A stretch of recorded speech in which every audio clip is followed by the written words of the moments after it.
and thank you for watching our demo today. On this session, I'm going to show how DocuWare can help manage and improve engagement with your tenants and reduce the time taken to resolve inquiries with automated workflows. To show how this works, I'm going to start with fault claims. So as you can see, DocuWare is just a web-based application. I won't be going through all of the different tabs. I'm just focusing on forms today. So if you want a wider overview of DocuWare, that's available on one of our other sessions. So if I start off with forms, you can see we have a few forms here, and these can be public or private. So private for a DocuWare user, or in this case, public. So your tenants, contractors, whoever it might be, can fill these out.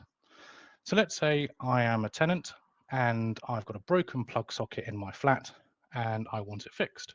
So I can literally go to the form, and this could be published on your website, type in my address.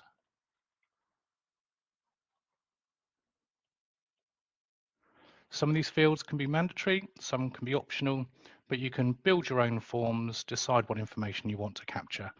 And this is going to be used to create a document. So it's going to create a form within the system, store it with these index values so that you can search for it, and also trigger a workflow.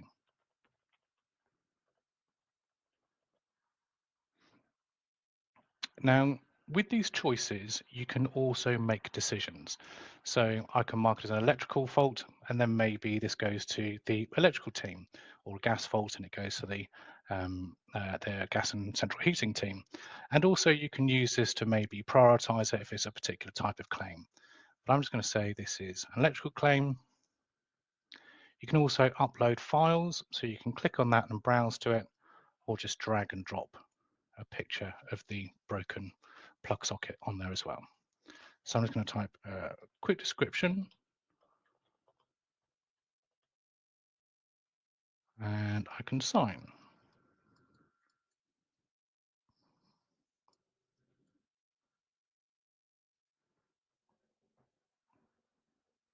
So really easy for a tenant or a contractor to fill out a form like this, and this will immediately create the document within DocuWare.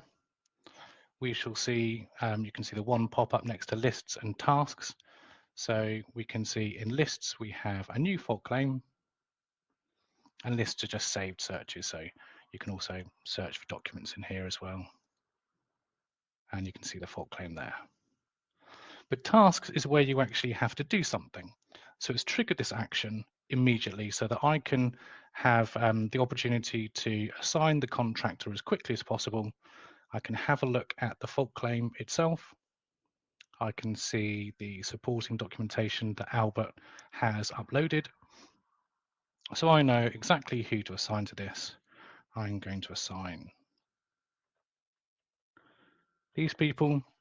And what DocuWare could do is it could look up the contractor records, find out who AMS Electrical are, who the contact is, the email address, and automatically send them an email with that information so that the contractor can literally be assigned to that piece of work as quickly as possible.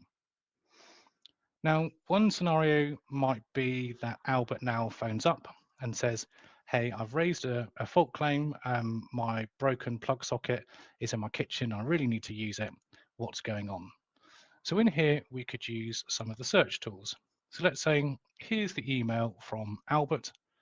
I'm going to use something that we call a highlight search. So I can highlight something, and I've set up a hotkey. So I'm going to go Control, Shift, and T to do a tenant search. And within literally a couple of clicks, I'm getting straight to the fault claim document. I can have a look.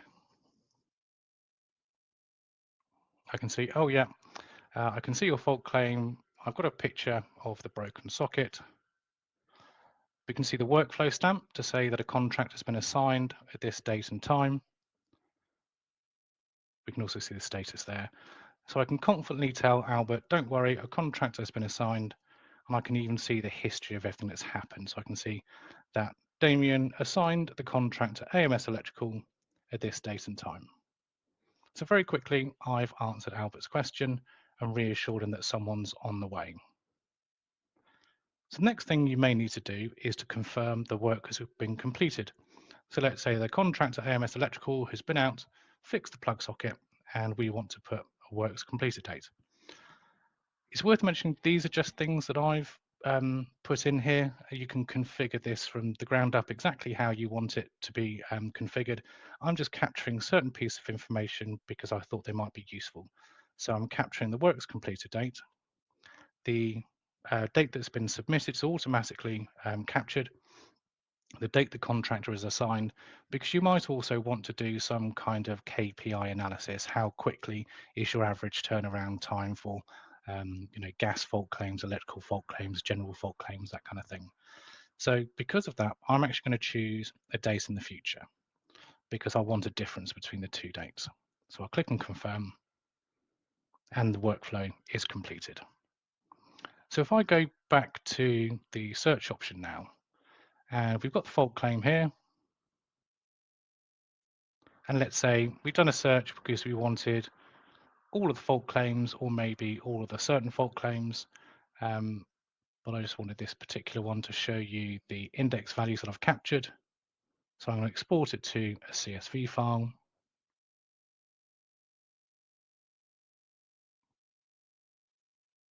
You might want to do this quarterly, biannually, whatever it might be, to assess the performance of how quickly these issues are resolved. We can see here is the fault claim, the tenant name, and again, these are just the index values that we've captured. But we can see here when it was stored, when the contract was assigned, when the works were completed, and the days taken to complete that fault resolution. But again, I've just configured this in the workflow to kind of calculate the difference between those two dates. Now, just for another example, I'm going to use a pet permissions application form to show how these forms can be used for a wide range of purposes. So I'm going to go to the pet permission application form,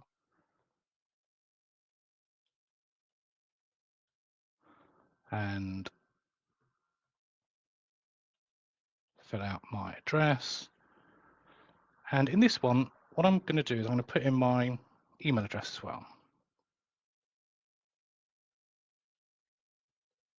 And the reason I want to capture the email is so that I can send the tenant confirmation of whether their request has been successful or not. And I'm going to capture some information about the property, maybe some other details that might be pertinent, like if they have a garden and a balcony, number of pets requested. Let's say John wants a cat.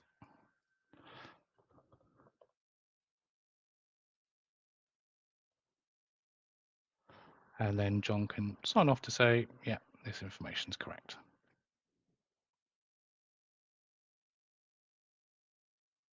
Now, much like the fault claim, this is going to create a new document for pet permission application, which we can see in here.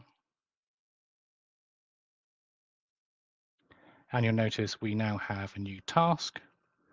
So we can decide whether to approve or reject John's request to have a pet in his flat. And I'm going to say, no, you don't.